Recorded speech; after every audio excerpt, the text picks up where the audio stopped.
O filmare de pe lotul 3 de la nodul Ilia, unde avem o lucrare de refacere a terasamentului.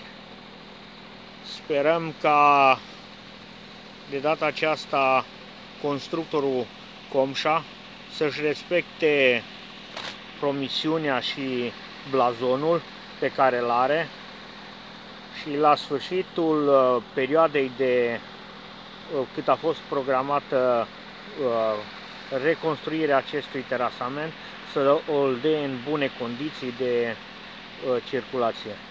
Așteptăm cu nerăbdare ca acest lot să fie dat în folosință împreună cu lotul 4, ca oamenii să se bucure de o infrastructură bună și plăcută și utilă pentru județul Hunedoara și pentru toți cei care vor tranzita această zonă.